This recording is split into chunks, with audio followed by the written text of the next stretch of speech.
Hi, my name is Marjorie. My parents told everyone they had no other option but to give me away, that I was too difficult, too much for them to handle. But the truth was simpler and colder. They signed me off like a document, then used the money they received to buy a house. I spent years believing I was the one who was broken, but in reality, I was just the most inconvenient piece of their narrative. Want to know how I handed them back a burden they couldn't ignore, erase, or bury in silence? Then keep watching. The dinner table felt unnaturally quiet for a Wednesday evening. My brother Wendell kept staring down at his plate like the mashed potatoes might answer something for him. Velma sat with her arms folded tight, like she was already preparing to defend herself from accusations no one had made yet. The roast in front of me had gone cold, and somehow the silence made it feel even colder. Garrett, my father, cleared his throat. He always did that before saying something final, something that couldn't be undone. Your mom and I talked. Eloise didn't look at me when she spoke. Her fingers tapped lightly against the rim of her glass. There's a place, Marjorie, a facility. They can give you more structure, something more appropriate for your needs. My fork slipped from my hand and hit the plate with a sharp clang. I was 10. I didn't understand what more structure meant. I only understood that my name wasn't part of any sentence about staying. Garrett slid a manila envelope across the table toward me like it was a report card. We've made arrangements. It's for the best. No one asked what I wanted.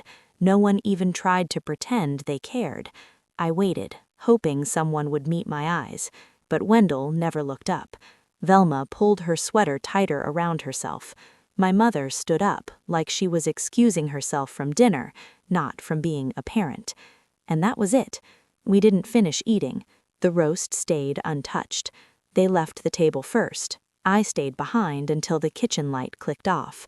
That night, I didn't sleep. I stared at the ceiling until I heard footsteps outside my door and a soft knock. I didn't answer, but Eloise came in anyway. It's time. She handed me a thin plastic grocery bag. You won't need much. They have clothes there. My bear? I asked. She paused for a moment. It's better not to get attached. At 3 in the morning, I stepped onto the porch wearing socks and mismatched sneakers. A faded sedan idled in the driveway. A woman in a beige windbreaker leaned against it, flipping through a stack of papers. The porch light was the only thing still on. I looked back once. No one stood in the window. No one waved. The light went off before I even reached the sidewalk. I climbed into the back seat. The woman, her badge reading Lynn M., offered me a piece of gum. I shook my head. The car pulled away and the house shrank behind us. The same house where I had drawn pictures, learned to braid my hair, scraped my knees, and tried to stop the bleeding with paper towels. Gone. About 30 minutes into the drive, Lynn glanced at me through the rearview mirror. You okay, sweetheart? I didn't know what okay meant anymore. Am I still their daughter? I asked quietly. Her hands tightened slightly on the wheel. You're a very brave girl, Marjorie. It was the first time anyone had called me brave. It didn't comfort me. It just made me feel further away from everything I knew. I leaned my head against the window. Outside, the world was dark and empty, like I was the only one awake. I didn't cry. I didn't even blink hard. I just sat there, completely still, until sleep finally took me. Not because I was tired, but because I already understood no one would be waiting when I woke up. When they finally read the card, it wasn't the message that stayed with them. It was who left it behind. I didn't stay to watch anyone find it. I didn't need to. Some truths don't need witnesses. They just need to be left where they can't be ignored. 3 days earlier, I stood outside the Des Moines bus terminal with a letter in my coat pocket and a headache that refused to ease. The letter hadn't been meant for me. It was addressed to family and friends of Eloise Holloway, sent from Velma's address, then forwarded to a P.O. box I hadn't checked in months. I almost threw it away, but something made me open it. You are warmly invited to celebrate the 80th birthday of our beloved Eloise Holloway. Beloved. That word stuck more than anything else. The sky that morning was dull and overcast. Not dramatic, not threatening, just indifferent. Like then. I walked a few blocks to the house, not because I wanted to, but because I needed to see it again, needed to know if it had really happened the way I remembered, or if time had twisted it. There it was, same white siding, same wind chimes on the porch, but now the yard was filled with balloons, folding chairs, and people I hadn't seen in years, laughing and hugging like nothing had ever gone wrong. I stood across the street for a while before crossing over. A neighbor spotted me and waved. "You lost, hun? Catering's around back." Before I could respond, another woman stepped closer. "Oh, are you with the event staff?" I met her gaze. "No, I'm the ghost no one invited." She blinked as I walked past her. Garrett sat near the rose bushes, greeting people like he was hosting something important. Wendell refilled his lemonade. Velma adjusted the playlist, making sure everything looked perfect. Not one of them looked toward the street. I didn't walk into the yard. I didn't call out. I stayed exactly where they had placed me years ago, in the blind spot, invisible but present. I moved around to the back, careful not to step on the freshly cut grass.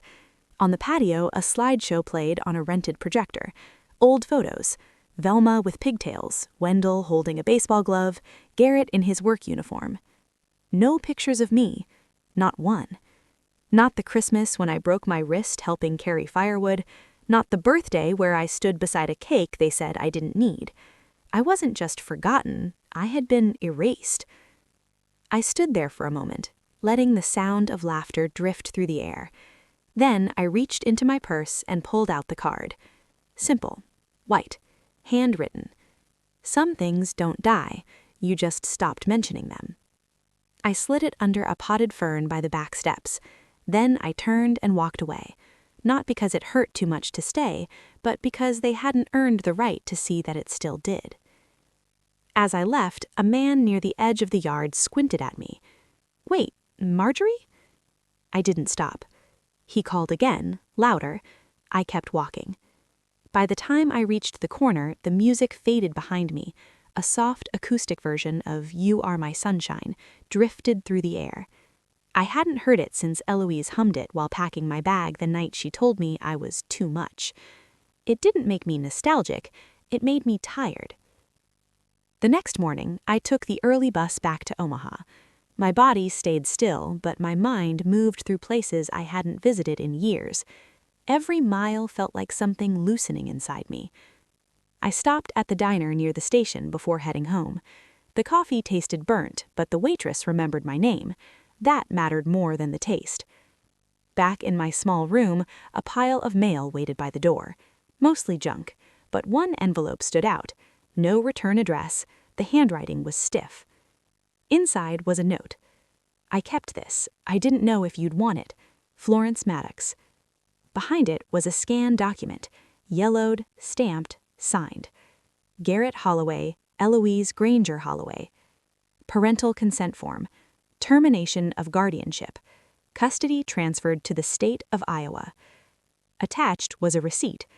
Amount, $4,200. The date was 5 days before they finalized the deed on their new house. They didn't just give me away, they sold me.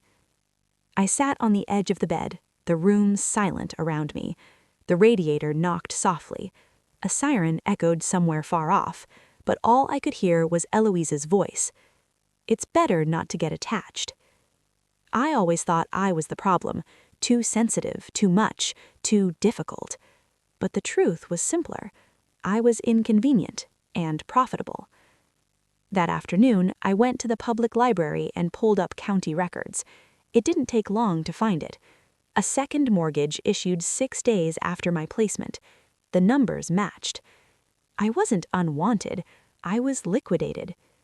That night, lying in the dark, I stared at the ceiling and remembered the bunk beds at the group home. Some girls cried themselves to sleep. Some got letters and care packages. I got neither. I learned to fold into myself, to take up less space. It made me easier to ignore. For years, I believed they had no choice, that they were overwhelmed, desperate, unsure of what to do. But the truth was, they chose comfort over me. And for the first time, that realization didn't break me.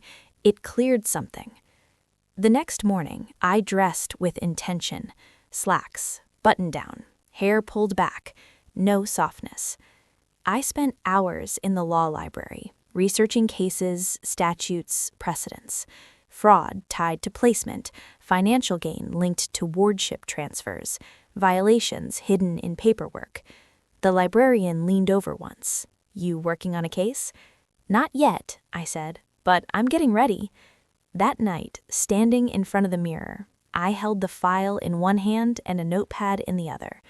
"I thought they were just done with me," I whispered, but they weren't. I wrote a sentence. "They monetized my silence." Then, underneath it, I added one more. "Let's see how loud I can make it." The invitation to the will reading came through email, cold, formal. The subject line read, "Estate of Eloise Holloway."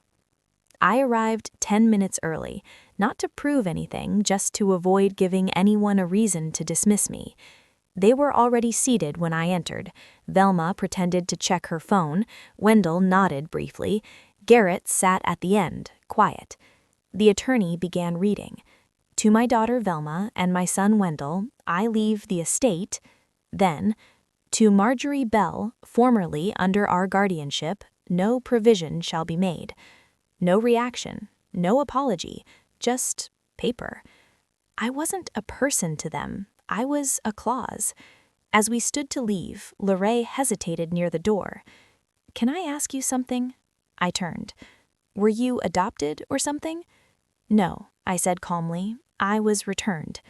She didn't respond. Later that week, I sent a letter to the firm. I do not contest the will. However, I reserve the right to correct the record publicly through legal or journalistic means. 3 days later, Velma called. "You don't understand what you think this is going to accomplish," she snapped. "It's not like you were ever really part of this family." I paused, holding the phone away from my ear for a second to breathe, then calmly. "That's exactly the part I plan to clarify for anyone else who's ever wondered. You're embarrassing yourself." She hissed. I let that sit. "No, I'm just done letting you rewrite the past like I never existed. You always had a flair for the dramatic, and you always had a knack for pretending things were clean when they were just hidden." She hung up. That night, I retrieved the file from Florence. The parental surrender form, the payout stub, the faded date stamps. I slid them into a folder labeled Narrative Control. I didn't need to scream, I just needed to keep the facts straight. People like Velma thrived in silence, in quiet edits and missing photos, but I didn't owe her the comfort of being forgotten anymore. The truth doesn't need to be loud, it only needs to outlast the lie. So she decided to make her truth permanent, even if no one asked for it. 2 mornings after the letter to Velma was sent, I got a call from the hospital. "Mrs. Holloway's condition is declining," the nurse said. "We were told you were listed as emergency contact since no one else is available." I didn't ask why I was the fallback. I already knew. They only remembered me when something needed signing.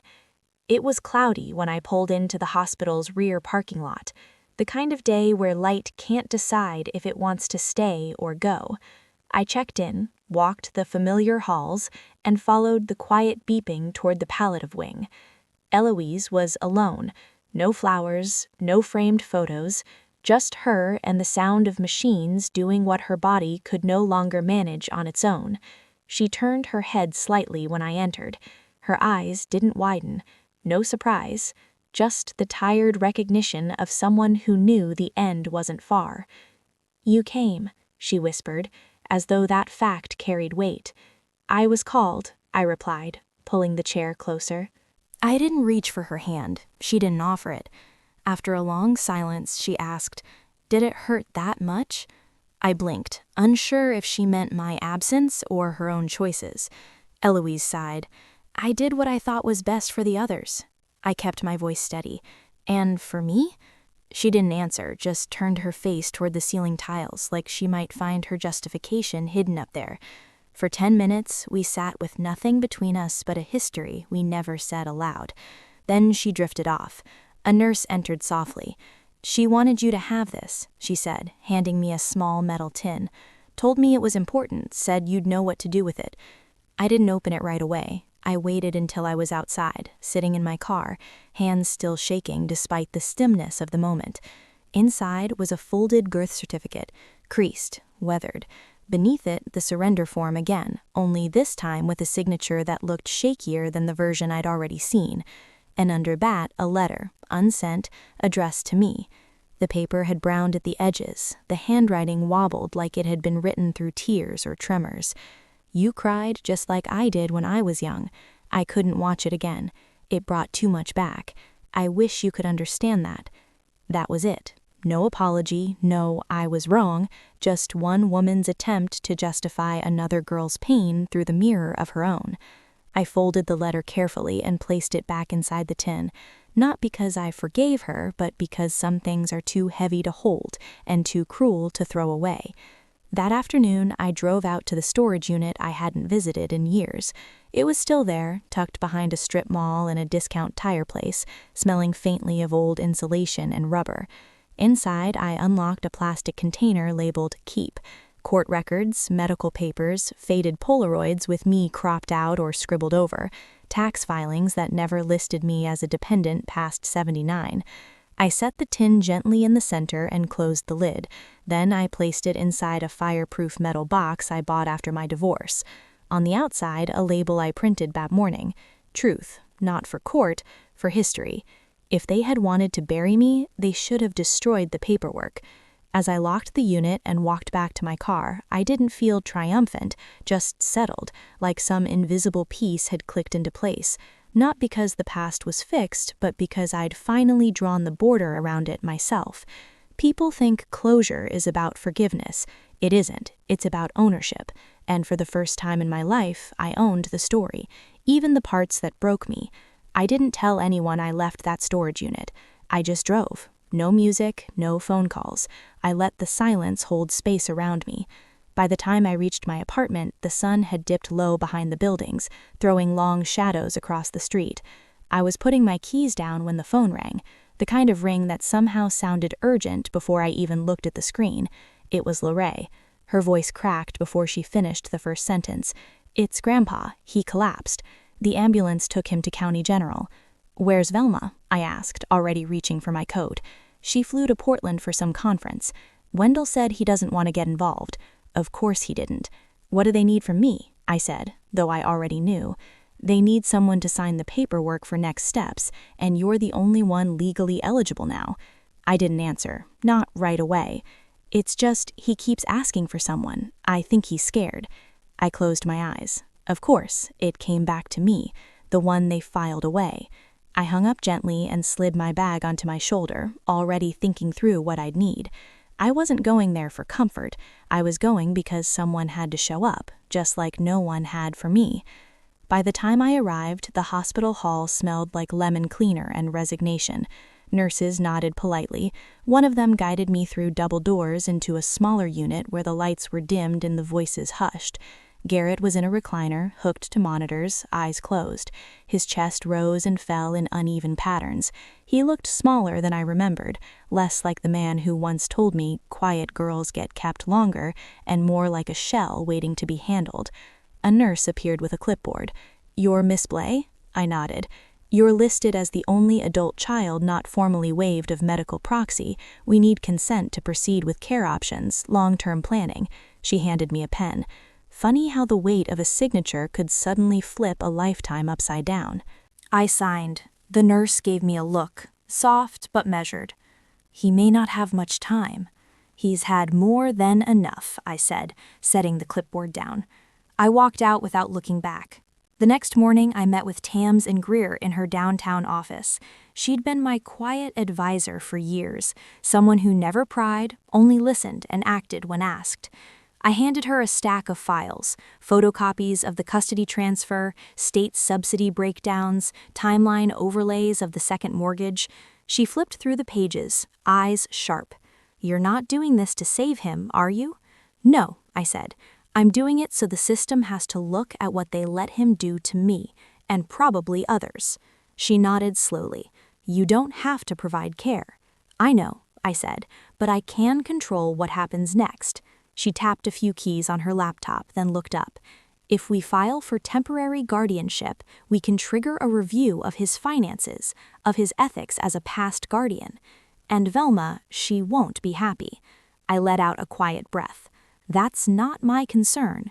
3 days later, we filed. Court records updated. Judge-approved temporary oversight. A financial review was ordered. Quietly, but officially, Velma and Wendell were served notices. The calls came within hours. Velma's voice was sharp, nearly shrill. "What are you trying to do, Marjorie? He's dying." "No," I said calmly. "He's finally being held accountable. You're dragging this family through the mud. You already buried me in it. I'm just making sure someone checks the foundation." She cursed, then hung up. I didn't feel satisfied, but I felt even.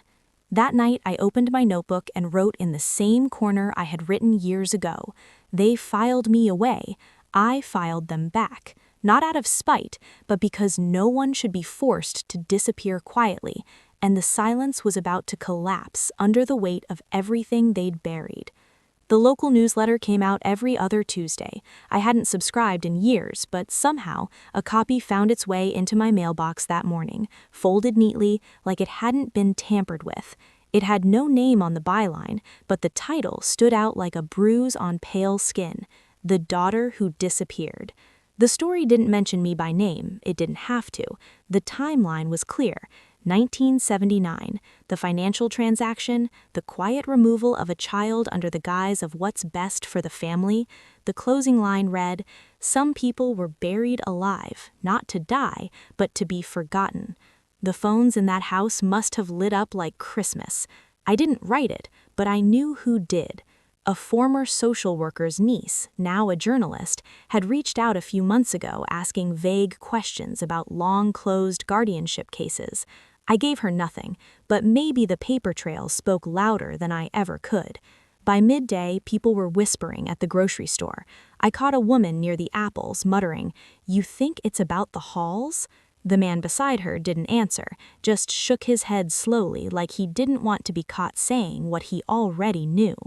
3 days later, I was invited, unofficially, to the church service honoring Eloise. I wasn't sure why I went. Maybe curiosity, maybe the sick need to witness how they'd package her legacy now that she wasn't around to defend it. The foyer was decorated with soft lavender cloth, candles and glass vases, and a folding table covered with framed photographs. A slideshow ran silently in the background. I stood at the edge of the room until I spotted it, the photo. It was from 1980, supposed to be the last full family picture before Velma's college graduation. Garrett sat in the middle, Velma on one side, Wendell on the other. There was a gap, noticeable, awkward, and then I saw it, a jagged edge where a face had been cut out, literally removed with scissors. No digital editing, no Photoshop, just old-school eraser with intent. They hadn't even replaced me with someone. They just edited me out. I walked closer. A few people stepped aside, murmuring. No one stopped me. I stared at that picture and didn't blink. If they erased me from their past, I said out loud, not caring who heard, I'll write myself into their future. I didn't touch the photo. I didn't tear it or frame it. I just took a picture with my phone and walked away. That was the evidence. That was enough. Later that evening, while I was finishing dishes, the phone rang. Velma. I let it ring twice before answering. "What did you do?" she barked. Her voice was taut, brittle, like a rubber band stretched too far. "I didn't do anything," I said, drying my hands on a dish towel, "but it sounds like the truth finally did. This is harassment. You think you can just drag this family through the mud with these lies? Velma, if it's a lie, why does it hurt so much? There was silence on her end, the kind that only follows being cornered. You think you're clever, she spat, but you're just bitter. Maybe, I said evenly, but I've got paperwork to back up every word. You can sue over slander, Velma, but not over the truth. She cursed and hung up. I didn't flinch. Instead, I sat down and wrote in my notebook again. Same black pen, same top right corner.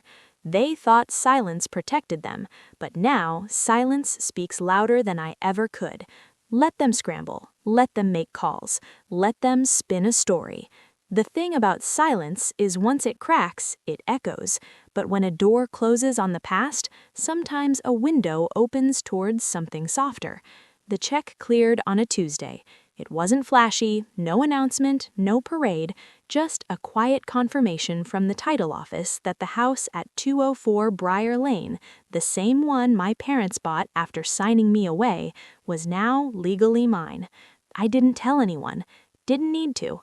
A week later, I met Anahi Delgado outside the front porch. She was holding a toddler on her hip, her other hand resting protectively on the shoulder of a shy boy with curls. Her eyes darted toward the front window, then back to me. "I'm not sure what to say," she whispered. "You don't have to say anything," I told her, sliding the key across the porch railing. "It's yours. $1 a month. No catches." She blinked, unsure if I was joking. "I don't want it to be a tomb," I added, watching her son lean toward the flower bed. "I want it to be a home again." She hesitated for just a moment before accepting the key, her fingers trembling slightly. I nodded once, stepped off the porch, and didn't look back. I hadn't walked past that mailbox in years, and now, not only had I bought the house they funded with my disappearance, I'd given it to someone who reminded me of the version of myself I never got to be. Hopeful, fragile, still believing a house could keep you safe.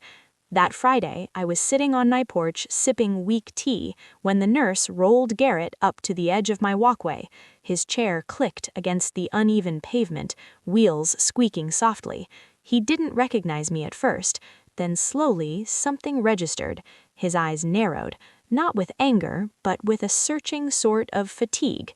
"You live across from your own father," he said, "and won't even come say hello?" I didn't shift, just placed my cup down and answered. I tried to once, no one listened. He stared at me. "I learned silence speaks louder here," I added. He looked down at his hands. They trembled slightly in his lap. No arguments, no excuses, just stillness. A moment passed where I thought he might ask to come in. He didn't. Instead, his chin began to quiver. Tears formed at the corners of his eyes, but never fell. I stayed seated. He waited. I didn't invite him. He didn't beg. And when the nurse began to wheel him back down the driveway, I stood slowly, walked to the door, and closed it gently behind me. Not with malice, not with rage, just closure. The next morning, I stepped out onto the porch and saw Anahe and her son planting tulip bulbs along the edge of the yard.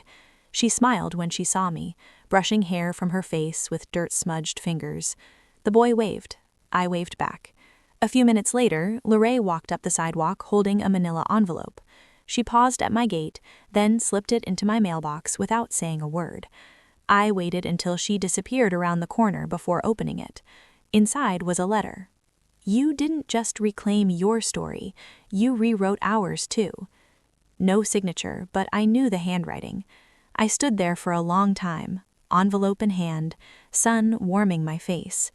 Then I walked back inside, unlocked the fireproof box, and placed it alongside the old court records, letters, photos, and the worn-out tin from the hospital.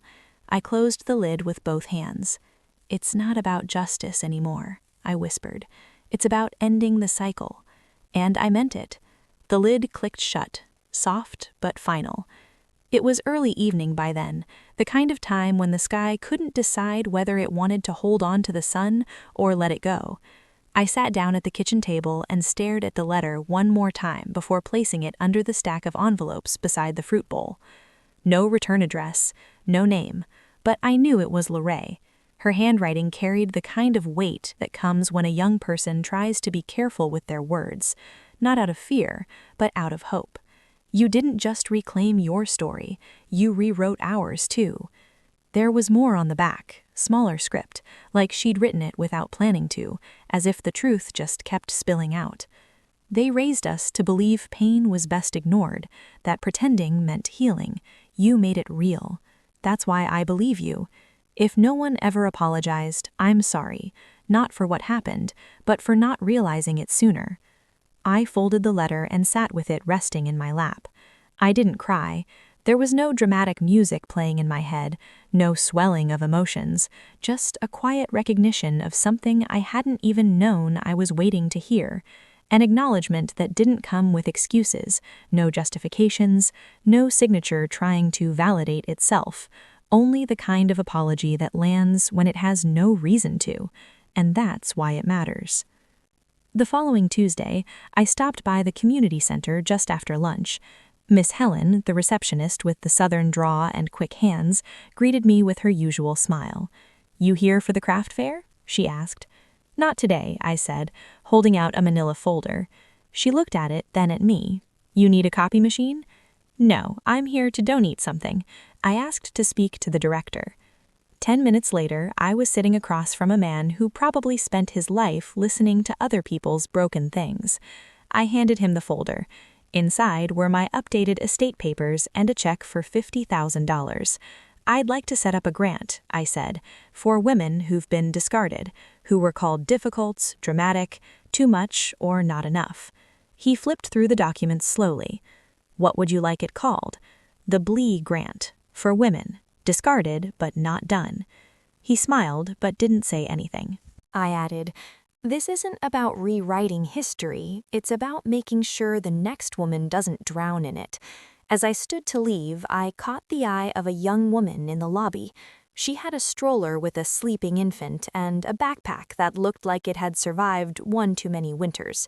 Our eyes met for only a second, but she nodded. I nodded back. No words exchanged, none needed. Later that week, on a bright Saturday morning, I sat on my porch with a cup of tea. The house across the street, mine once, then theirs, now Anae's, looked alive again.